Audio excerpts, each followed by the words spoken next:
Hello dear all aspirants, very warm welcome to each and everyone. मैं विशाल चौरसिया एक बार फिर आपका अपने YouTube channel Triveni career classes में स्वागत करता हूं। गाइस, वर्ब टू हैव के कुछ कॉन्सेप्ट्स हमने पिछले वीडियो में कर रखे थे। आज हम उन पर प्रैक्टिस करने वाले हैं, है ना।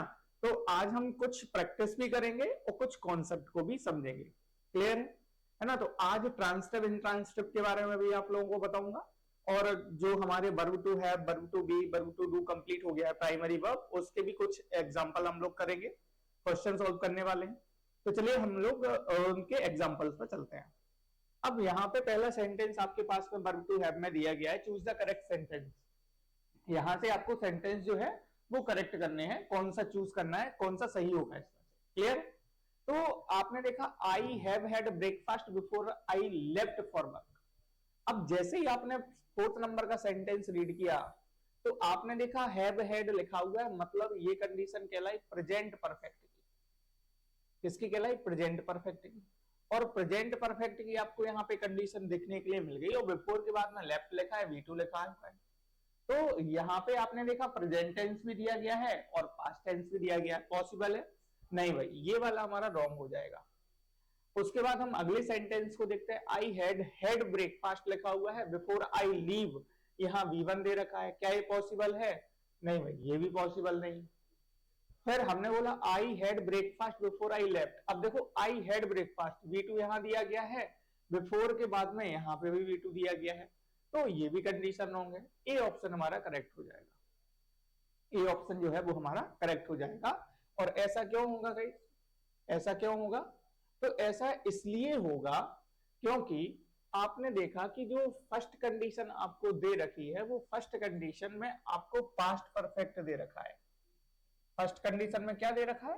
Past perfect. और पास्ट परफेक्ट अगर आपको फर्स्ट कंडीशन में दे रखा है तो फिर उससे बिफोर के साथ में, उस बिफोर के साथ में फिर आपको V2 लेना पड़ेगा। और ये कंडीशन प्रोबेबली सही मानी जाती है, करेक्ट मानी जाती है, इसलिए हमने बोला है कि A option is correct. Clear? I hope आपने ए समझ लिया होगा। अब बढ़े आगे। चलिए आगे बढ़ते हैं अगले क्वेश्चन की तरफ। नेक्स्ट क्वेश्चन क्या बोल रहा है? Last weekend I just wanted to relax because I had a busy week, so I just switched off my cell phone and stayed. अब देखो यहां पे आपने जैसे ही देखा आई हैड हैव, तो पूरा सेंटेंस रीड ही नहीं करना है। ठीक है, हाँ पूरा सेंटेंस रीड करना है, बट अगर हमें जल्दी जाना है क्वेश्चन पे तो हमने देखा हैड हैव, गलती तो हमें यही मिल रही है ना। गलती यही मिल रही है। तो आपको पता है हैड के साथ में V3 आता है, और V3 हैव होगा या हेड होगा?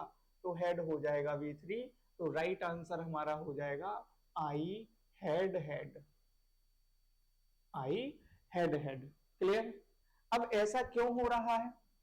ऐसा क्यों हो रहा है?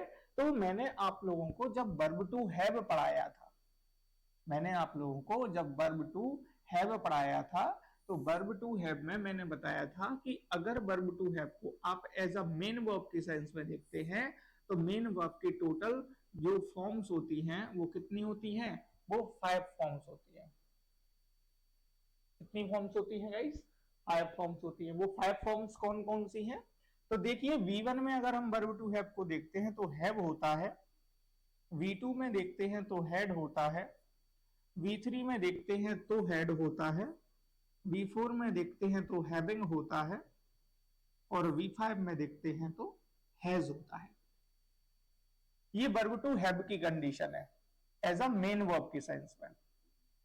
अगर हम बात करें वर्ब टू बी की, अगर हम बात करें वर्ब टू बी की, तो वर्ब टू बी की कंडीशन में आपको बी आर एम लगा मिल जाएगा। V2 में आपको वॉज ऑब्लिक बर लगा मिल जाएगा, V3 में आपको बीन लगा मिल जाएगा, V4 में आपको बीइंग लगा मिल जाएगा, और V5 में आपको इज लगा मिल जाएगा।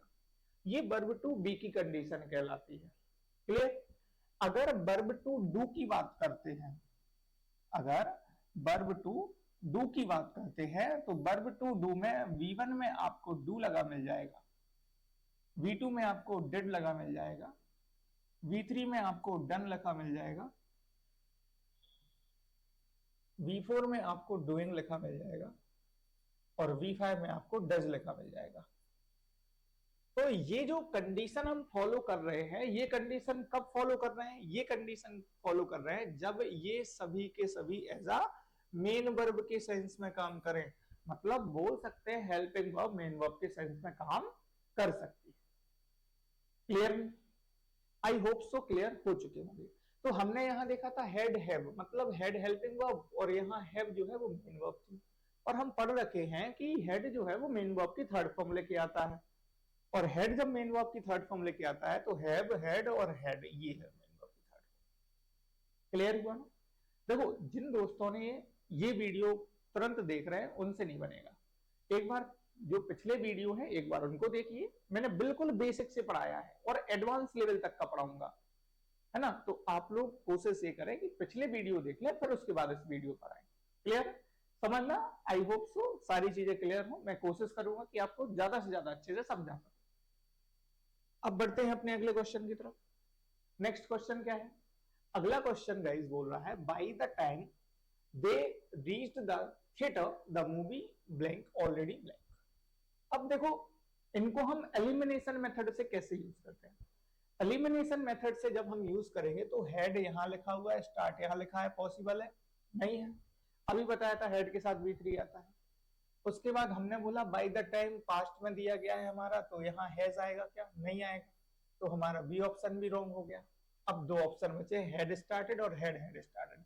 अब आपको पता है हेड यहाँ लिखा है, स्टार्टेड यहाँ लिखा, हेड प्लस V3, ये ऑप्शन इस करेक्ट हो जाएगा, सी नहीं होगा, तो हो जाएगा हेड और यहाँ हो जाएगा स्टार्टेड। लो भाई ये हमारा ऑप्शन सही हो जाएगा। आगे पूरी बात समझ में? बढ़े आगे, आगे बढ़ते हैं हम अपने अगले पेज की तरफ।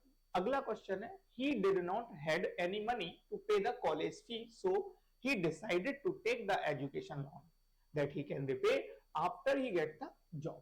Clear? अब देखो यहाँ पे अगर हम वर्ब टू बी की सॉरी अगर हम वर्ब टू डू की बात करें तो वहां पे अगर हम बात करें डू, डज और डिड, यह एक ऐसी हेल्पिंग वर्ब है जो हमेशा अपने साथ में मेन वर्ब की फर्स्ट फॉर्म लेके आती है। जो हमेशा अपने साथ में मेन वर्ब की कौन सी फॉर्म लेके आएंगी?